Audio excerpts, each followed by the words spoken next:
এবার আমরা ছয়ের অঙ্কটা করব। ছয়ের অঙ্কটা একদম ইজি অঙ্ক, কারণ এখানে বলেছে একটি বর্গক্ষেত্র আঁকতে তার সমান ক্ষেত্রফল বিশিষ্ট একটি ত্রিভুজ আঁকা। বর্গক্ষেত্র আঁকা সব থেকে সোজা।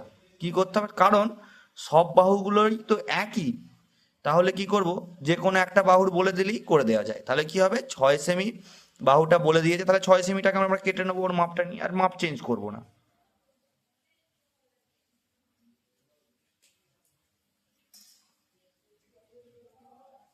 এই আয়তক্ষেত্র আর বর্গক্ষেত্র খানিকটা একই।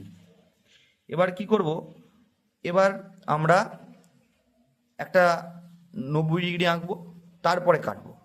আমরা এবার একটা ওই যে যে বিন্দুটা বসালাম ওই বিন্দুটা আমরা যে কোনো একটা নাম দিয়ে দিচ্ছি। ওই বিন্দুটার নাম দিচ্ছি বিসি। প্রথমে বি আর সি, বিসি বিসি নাম দিয়ে দিলাম। এবার এই বি বিন্দুতে বসে একটা 90 ডিগ্রি কোণ আঁকবো। কারণ কি, বড় ক্ষেত্রে সব সব কোণগুলি 90 ডিগ্রি করে। আয়তক্ষেত্র আর বড় ক্ষেত্রে এটাই তো সেম, যে কি বলে দুজনের প্রত্যেকটি কোণ 90 ডিগ্রি করে। এটা আঁকলে সুবিধা হয়ে যাবে জিনিসটা। ওই একই প্রসেস, একই প্রসেসে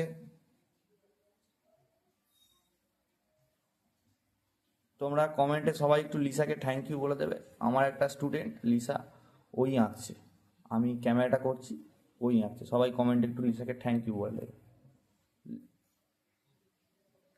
লিসা খুব সুন্দর আঁকছে। প্রথমে কি করেছে, 6 সেমি বাহু নিয়ে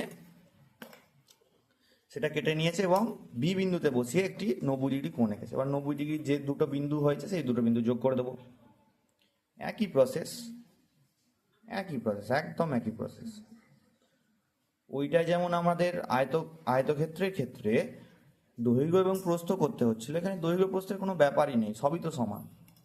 তাহলে আবার সেই 6 সেমি বাহুটার মাপ নেব, 6 সেমি বাহুটার মাপ নেব, বিসি এরই মাপ নিচ্ছে ও। মাপ নিয়ে এবার বি বিন্দুতে আবার বসাবো, বসিয়ে 6 সেমিটা কাটবো। যদি একটু বেরিয়ে যায় তোমরা একটু টেনে নেবে লাইনটা, বেরিয়ে যেতে পারে, তাই একটু বড় করে টানাটাই শ্রেয়। ওর হয়ে গেছে, 6 সেমিটা টানা হয়ে গেছে। এবার আবার কি করব, ওই 6 সেমির মাপটা নিয়ে একবার সি বিন্দুতে বসাবো।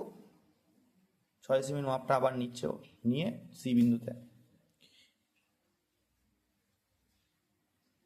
এবার ওই 90 ডিগ্রির ওপরে যে বিন্দুটিকে আমরা কেটেছি সেই বিন্দুটির একটি নাম দিয়ে দেবো, নাম দিয়ে দেবো এ।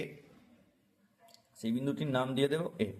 এবার এ বিন্দুতে বসিয়ে, ও ডি নামটা দিয়ে দিয়েছে, ওটা পরবর্তীকালে ডি হবে। ওই এ বিন্দুতে বসিয়ে ওই একই 6 সেমির মাপটা নিই, মাপ চেঞ্জ করবো না, ওই 6 সেমির মাপটা নিই আবার এ বিন্দু থেকে ডি বিন্দুতে কাটবো।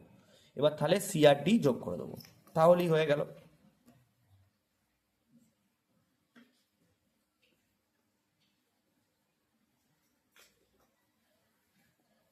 এবার এইদিকে এ আর ডি যোগ করবো, এ আর ডি যোগ করছি ও।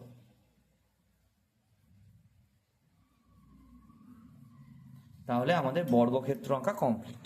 এবারে কি করতে হবে, এবারে আবার সেই একই কেতন, এ আর সি, এ আর সি যোগ করবো, এ আর সি যোগ করে দিয়েছি, এসি কর্ণ। এবার আমি আবার সেই এসি এর মাপ নেব, নিয়ে ডি বিন্দুতে বসিয়ে কাটবো। এবার ওই ডি বিন্দুতে বসিয়ে, ডি বিন্দুতে বসিয়ে ওই যে কি বলে এসি এর মাপটা নিয়ে কেটে নিলাম।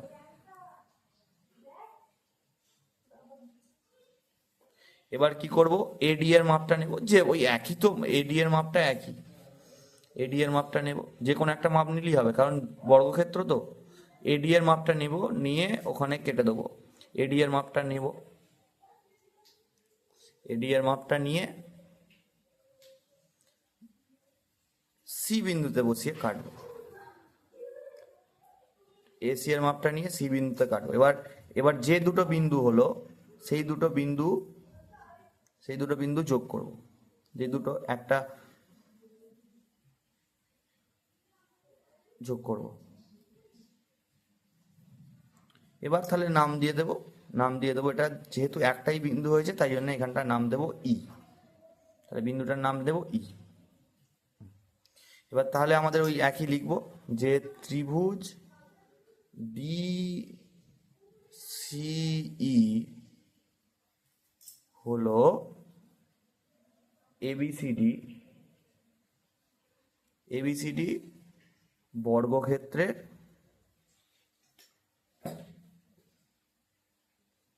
সমান ক্ষেত্রফল বিশিষ্ট ত্রিভুজ।